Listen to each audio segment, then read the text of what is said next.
Hello and welcome to the BCU Alumni Podcast. I'm Bethan from BCU's alumni team, and in each episode we welcome a different member of the alumni community back onto campus to tell us what they've been up to since they graduated.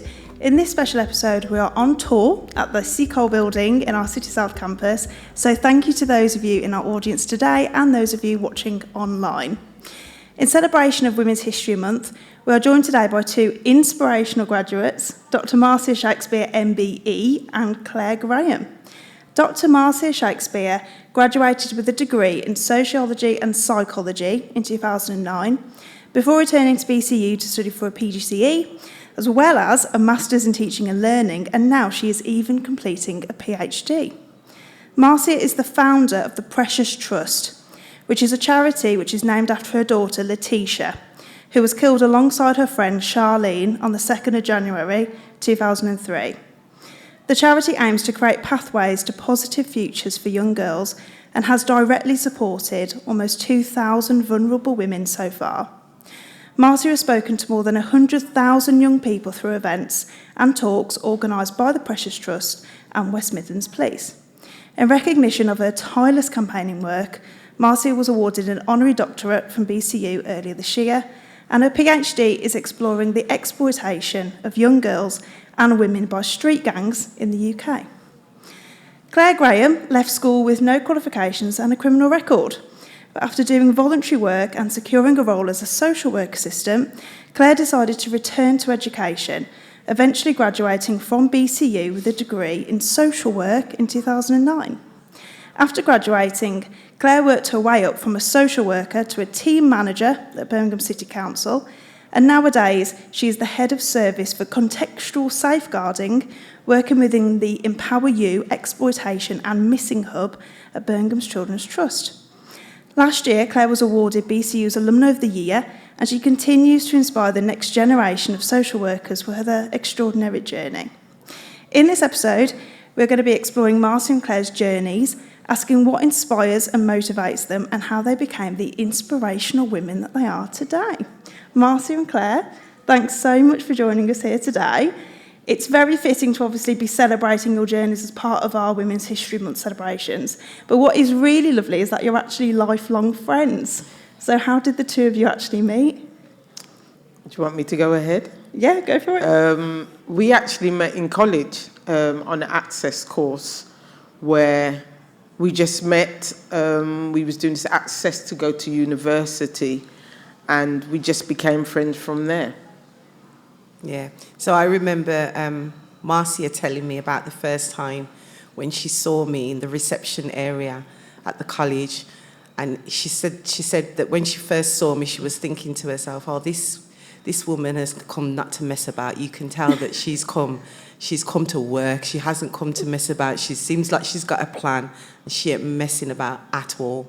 So I remember when we first met, it was interesting as well, because prior to meeting Marcia, I knew about her daughter dying, and the circumstances that she died in. And as a family, I remember visiting the scene of where the girls had been shot and putting flowers and candles down. So it feels kind of like a spiritual connection thing that happened that years after we would meet at college and then become the friends that we are now. So I'm really keen to find out what your time at BCU was like and what you have achieved since then. But it only seems right that we go back to the very start then. So Clair, we'll start with you. Can you tell us about your time growing up and what it was that eventually inspired you to study social work here at BCU? So education has never really been a big thing in my family. I come from a family where mainly they have been gang associated, gang affiliated, and that just seems like the norm. So education wasn't something that was really pushed. So at around 14, I was permanently excluded from school. I was missing a lot. I was missing from home for weeks, days, with nobody really knowing where I was. And I guess for me, we talk about in contextual safeguarding, and when we think about what the research says, children missing from home, children permanently excluded from school, children living in deprived areas, adverse childhood experiences within the homes are all drivers to why children will go missing and get involved in gang activity. And that's not every child, but the vulnerabilities are there. And that's certainly was me. But we talk about reachable moments in children's lives, and it's whether they're lying on a trolley in A&E from a fatal wound or a non-fatal wound, or when they're in custody and they're arrested, or when they become parents. And so for me, it was when I became a parent, pregnant at 16, had my son at 17, that I thought something has to change. You know, a lot of my friends were I was losing friends through either them going to prison or through them dying. And I just thought to myself, you know, this little human being is waiting on me really to care for them and look after them. And I think that was the driver for me really to start reflecting and finding something for myself. And social work just happened to be, and I actually just fell into social work. I'm not even quite sure how I got there. But I did get there, and I was given a lot of opportunities and inspired along the way. Marcia, can you tell us about your journey then? What were you doing before you came to university, and what was it that motivated you to return to education? Well, before I actually came to university at the time, before Letitia was murdered, I was doing access in regards to a D32 and a 33 course. I was an hair and beautician, so I was doing a course there. So I was doing my D32 and D33. I remember when Letitia was murdered, I'd just begun my course, and I decided that on the following week after being murdered that I was going to go back to college, because I remember the day when Letitia saw that I got, in for college to do this D32 and 33, so I could see her face. So I went to college. I completed that course within 12 months. And then I thought, where do I go now? At the time, I also had a business. I had a hair and beauty business at the time, which I intended to have a training school, which Letitia was going to be part of. But unfortunately, because she lost her life, I decided that I needed to take another step. So I then went on to work with West Midlands Police when I went to New York, and I did some research there on gangs violence to see what could be done to break the wall of silence, because there was a wall of silence around who was going to actually be convicted for the two girls who were murdered. After that, I decided that I needed to reskill. I was fortunate that when I started my life, I had education. I had CSEs, but CSEs were very old in regards to going to university. So then I decided to do an access course, which enabled me to go to university. And that's where it began, where I decided to go to university. And at that point, I wasn't going to go to university. No. We didn't have a plan to go to university. There wasn't a plan. I didn't know nothing about referencing. No. There was another young lady who was younger than myself, about Letitia's age. She actually was teaching me how to do referencing. Clair was excellent at English. Maths wasn't very good. So we both struggled with that. Yeah, struggled. So we decided that was the next path. So I thought, okay, let's try this. So I thought, okay, let's try university. I was the first person in the family to go to university. I didn't know where or what I was going to do in university. So that was really the pathway. So you both arrived at BCU as mature students then, with a huge amount of life experience. How do you think you're able to apply what you learned about yourself and the world to your university studies? I think in regards to the first day in university was an eye-opener for myself in two ways. I remember going into UCE at the time, and was in a maze of finding where do you need to be, what course, because I initially went to do a social work course. Unfortunately, I didn't get the grades to do a social work course, so I went into clearing. I went on to the Clair and I managed to get onto Sociology and Psychology course. So I walked around, and as I walked around, trying to find myself, I went into the ladies, and as I got there, I saw a lot of young students. There was all about Letitia's age, and I remember just bursting out crying. Tears were just rolling because I'm like, what am I doing here? And there was one young student who says, hi, come on, what's up? I know you. You can do this. And from there, it was like all the way going forward. Then I met my lecturers. And meeting my lecturers, the one thing what they said, which even pertinent me even more so, was, we didn't know you was coming. And I thought, I'm not sure what that means. And it was the first year when I attended university, they actually had a module, and that module was on my case of the Aston shooting, which was quite surprising, thinking, wow, I've got to university in a different way. So, yeah. Claire?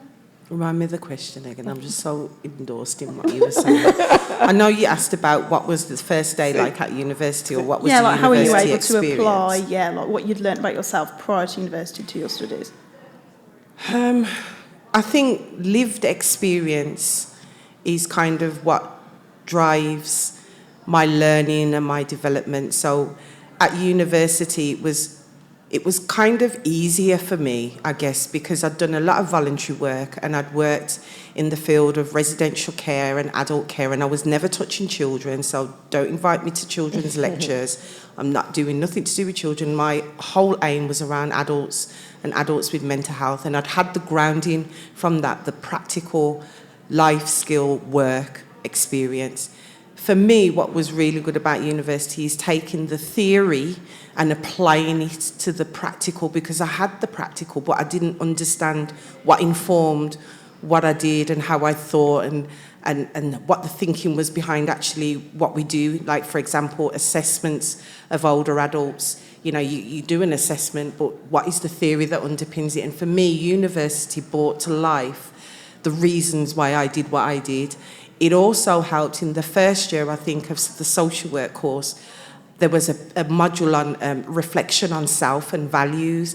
And I think for me, it helped me to kind of put my childhood history and adverse experiences into perspective as to the way that I think, the way that I work, and some of the behaviours that may be positive and may not be so positive. It really enabled me to reflect on self.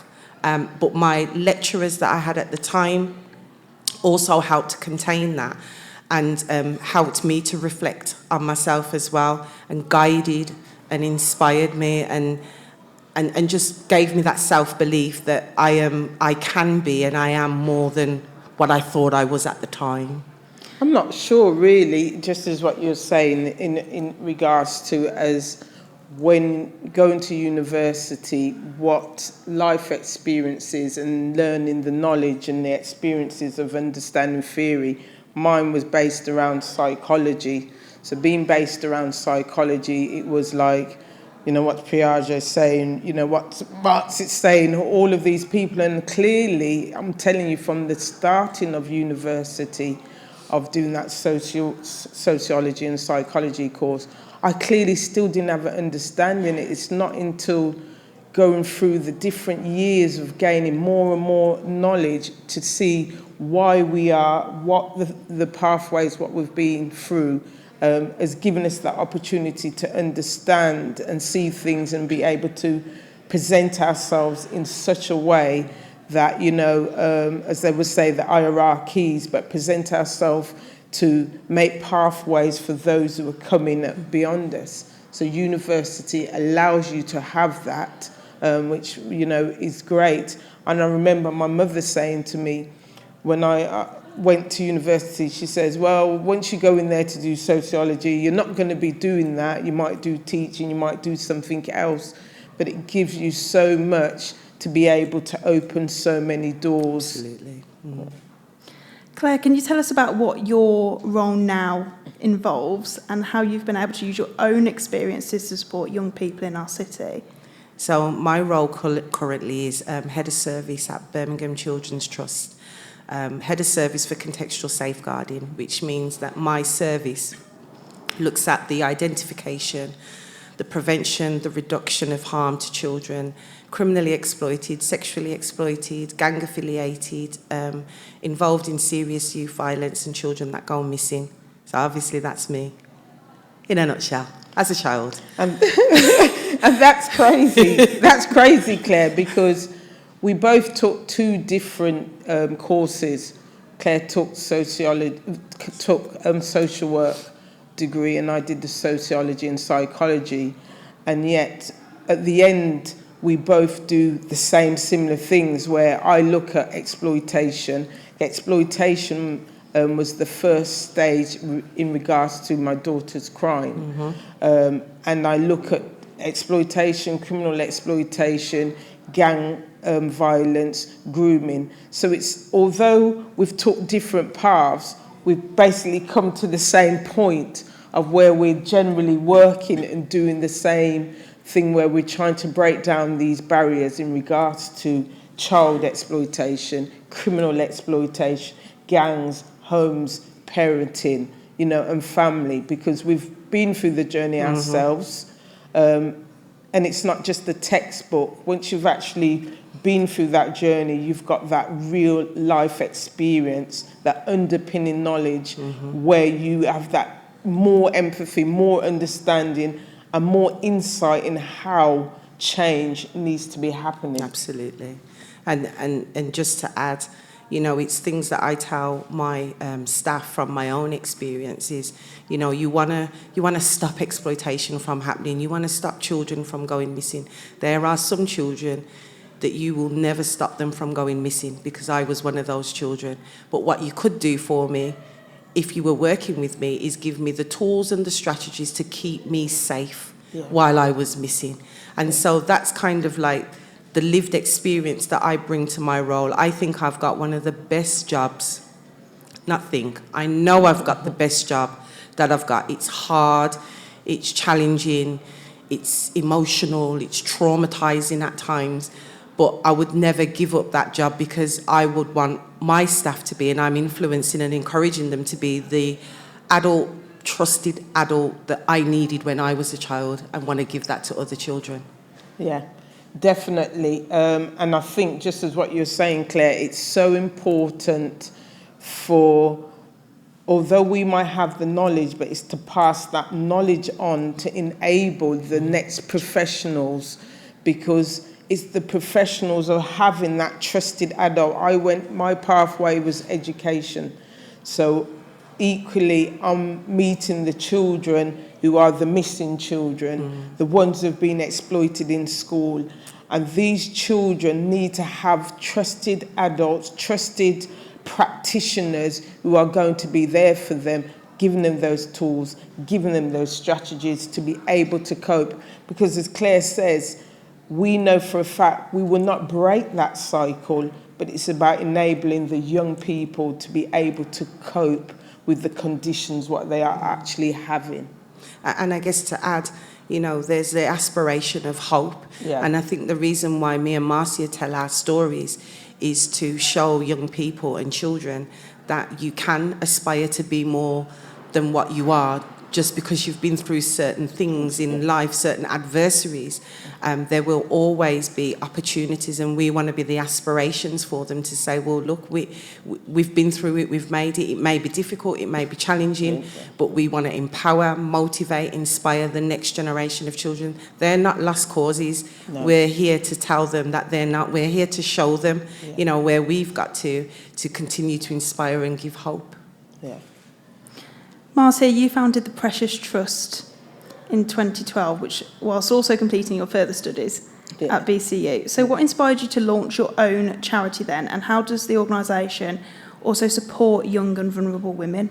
Well, the reason for the Precious Trust, which, it didn't open till the 2012, which from Letitia's murders 2003, was a long time where people think, well, that's a long time before you've actually built a charity. And for me, the importance about building a charity wasn't just the fact that because Letitia was murdered, that, oh, let's set up a charity. It was about having the right people within the charity, having the right knowledge to move forward so that we could do something that was proactive, preventable for young people. The charity, the reason why I opened it was from the starting point. When Letitia was murdered, the starting point, a young girl was groomed and manipulated. And because of that, I looked around, I did some research, and I realised that a lot of young women in particular and girls were being missed. And that's why the charity focused particularly on exploitation of young girls being groomed, involved in gangs. Through that journey, the stories what I've actually come across are astounding to see what is taking place within our society today. You wouldn't believe the amount of young girls who have been gang raped by many people, been drug raped, and they've seen it as normal behaviour. And to be able to work with these young people, to give them hope, to give them the tools, to give them the strategies through the Precious Trust, which is now developing to the Precious Consultancy, because of the wealth and the depth of information just from working with these young people. More has to be done, because it's for the years of doing the Precious Trust, it's just a repeat cycle. Every year seems to be the same with different young people. So that's why, even speaking to Clair, that, to build something in regards to having some tools and strategies for these young people, which can be distributed in social work, in education, across the board, to enable young people, because we know the problems there. And as I say, when you've been out, and I've been to well over 500 schools across the West Midlands, and it doesn't matter even if it's a private school, whether it's a school in the inner city of Deprived, every school is enduring some form of exploitation. Some issue is happening in the schools around young people, and it's about reaching these young people.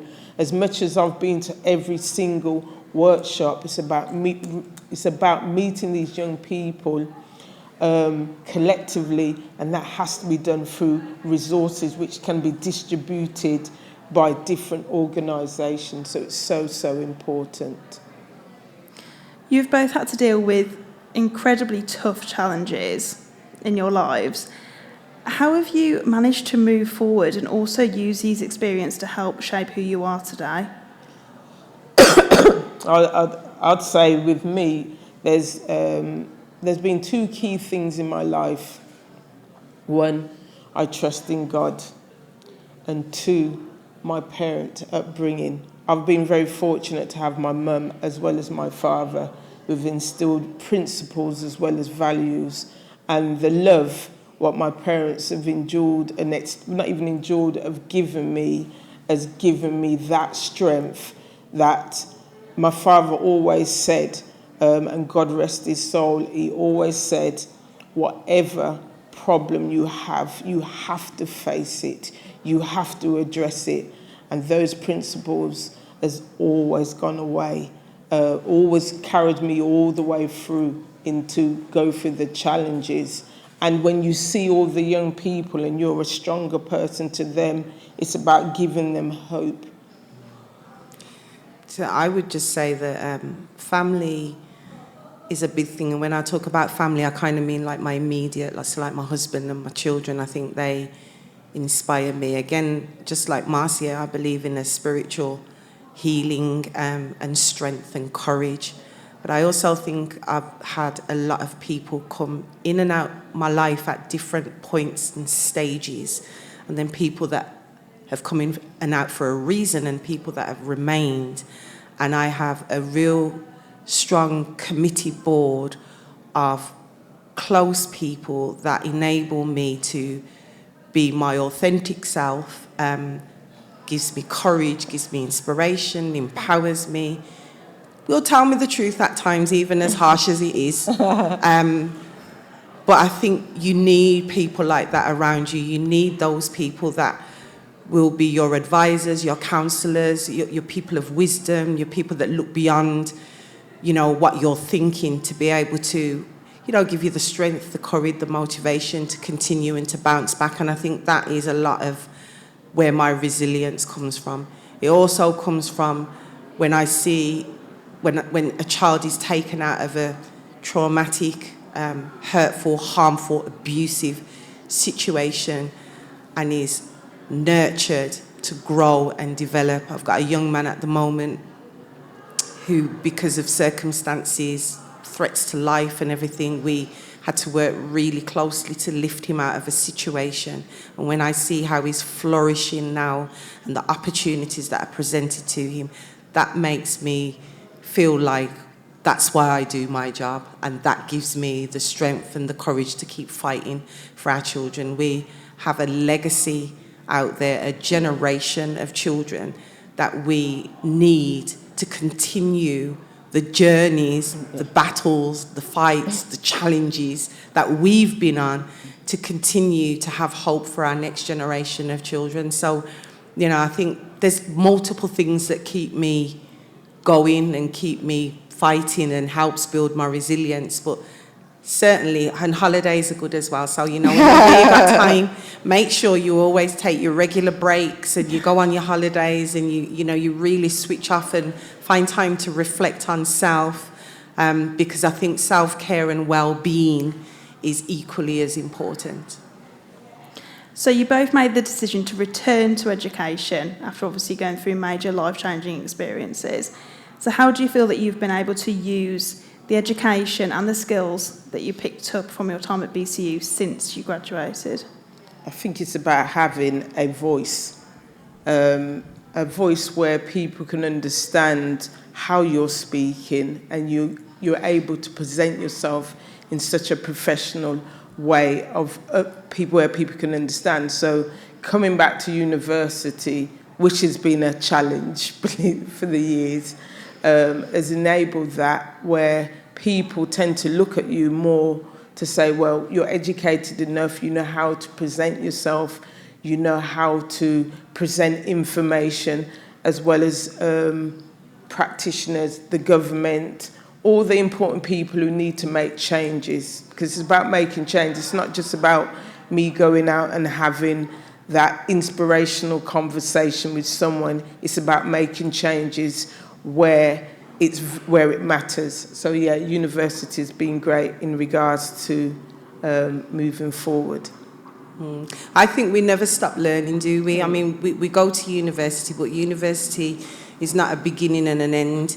It's a period of teaching academically, and then you move on and you go into your next job and you're still learning. Constantly. Learning never stops. So I think for me, I continue to learn, and I love having students. So, I'm a head of service, and people look at me and say, you're a head of service, why have you got students? That's for the social workers. And I'm like, because I like to learn from students, and I want them in my service so that I learn from them and they learn from me, because the learning never stops. No. So, I think I've took my learning from university. I'm a practice educator, so I have students.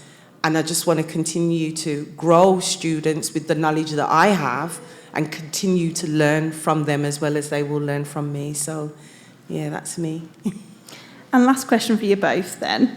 If you could go back to your very first day here at BCU, what is the one piece of advice you would now remember give yourself? We're mature, so we're going to remember all of that. Yeah, I think if say that again. What is the one piece of advice you would now give yourself? It would have, I can't even say in regards, because part of me says, education, but sometimes you have to go on journeys to put you into places to be where we are now, because as much as, as Claire said, we've got degrees, but our life experiences are master degrees. So my first advice would be know as many people as you can. Yeah, it's a hard one, really. Like, what advice would you tell yourself? I would probably tell myself that the lived experience that you have is also a powerful tool, and use it. Because I think when I first came to university, there's a little bit of stigma around, you know, being care experienced as well. And, you know, having a background of offending as a child. And, you know, people kind of look at you and think, should she even be doing social work? Should she even be here? But actually, I think I'm stronger for it. I think I'm more knowledgeable for it. So embrace who you are, embrace self. Mm. It's still hard though, because as you said, the experience of you saying about you with care, my experience was thrown in as an innocent victim to a violent crime. Yeah. And it was a case of where I was thrown into an environment which wasn't an environment which I wouldn't choose for my enemies. It was like cameras, lights, conversation, you know, and talking about appealing for, you know, criminals, you know, something which was completely new to me, although people seem to think, as you say, why are you here? Why are you doing this? It wasn't something what I chose, but it was something what was chose for me. Yeah. And as going back to the values and the principle as my parents, whatever comes before you, you have to face, you have to stand up and try and make out of a negative into a positive. So being able to work with people who can move you into different positions, but more importantly, to make a change. It's always been about making a change, and I thought going back to university would allow that to help young people in regards to violent crime, and particularly the first question I was asked after the case had gone through, what would you do? My first initial thing was, I want to help the people of Birmingham. I could have clearly just went to some secluded place and just buried myself, but it wasn't about me. Things were happening to say that 2 young girls were shot, 4 young girls were shot down by a Mat 10 machine gun. Somebody has to stand up. We are the adults. We have to make those changes, and the only way that could be done is through having more knowledge to be able for us to do that. Marcia, Claire, thanks so much for coming onto the podcast today and coming back onto campus as well. I'm sure all of us here have been incredibly moved and inspired by your journeys and what you've achieved. So thank you for sharing those stories with us. Can we give them a round of applause, please? Thank you. Thank you. Thank you. Thank you to those of you here in the audience and those online too for coming along and watching this very special episode of the BCU Alumni Podcast. We will be back again very soon, so we'll see you again then. Thank you. Thank you. Thank you.